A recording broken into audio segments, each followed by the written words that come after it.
देखो व्यूवर, आज का जो हमारा टॉपिक है वो है साइमन रिपोर्ट और पहली गोल कॉन्फ्रेंस।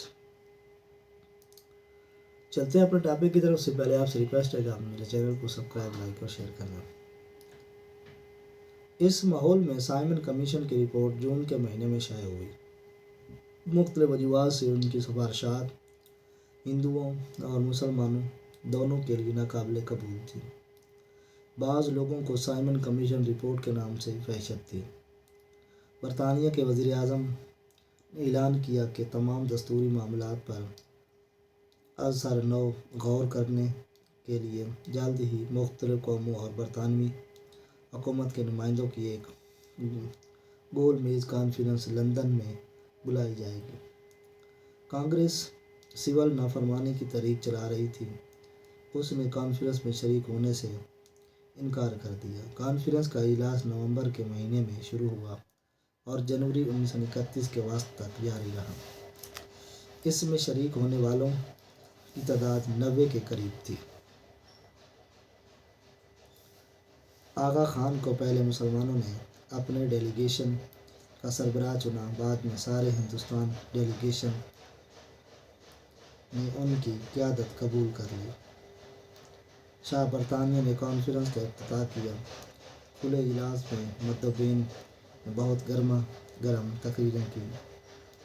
मौलाना मोहम्मद अली ने कहा कि मुझे आज़ादी दो, मैं ग़ुलाम मुल्क को वापस नहीं जाऊंगा। मोहम्मद अली जिन्ना ने कहा, हम सब इस मौके पर इसलिए इकट्ठे हुए हैं कि एक आज़ाद मुमलिकत का आगाज़ का मंजर देखें। इस मौके पर एक गैर मुतवक्के बात ये हुई कि रियासतों के हुक्मरानों और उनके नुमाइंदों ने बैक ज़बान बरतानवी हिंद के साथ फेडरेशन में शामिल होने पर आमादगी का इजहार किया। ये बात हिंदुओं के लिए बहुत खुश आई थी कि इस तरह उन्हें मरकज़ी हुकूमत में बेपनाह गलबा हासिल हो जाता था।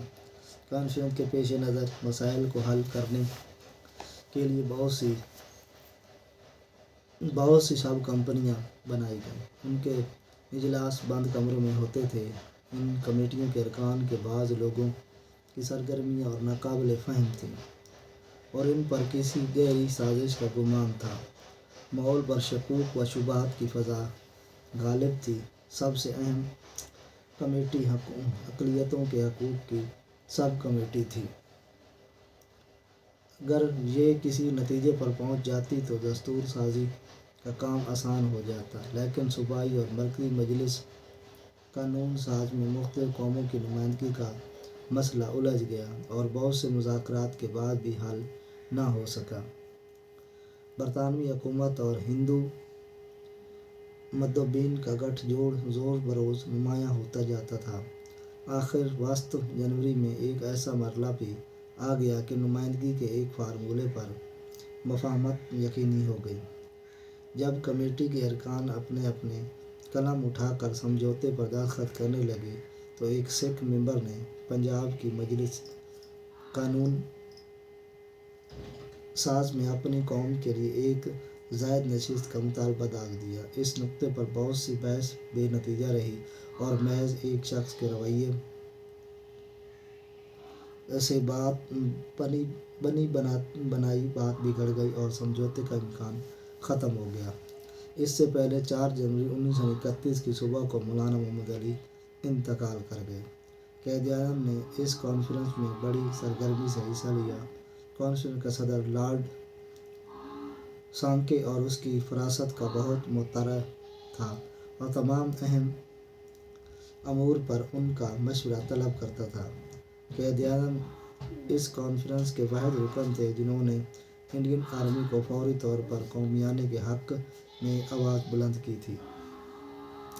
उन्होंने इस बात पर भी जोर दिया कि गोरी नस्ल के मुजरिमों से बरतानवी हिंद की अदालतों में जो तरजीही सलूक किया जाता है उसे तुर्क कर दिया जाए। जनवरी के वस्त में कॉन्फ्रेंस ख़त्म हो गई। इससे कुछ हासिल न हुआ।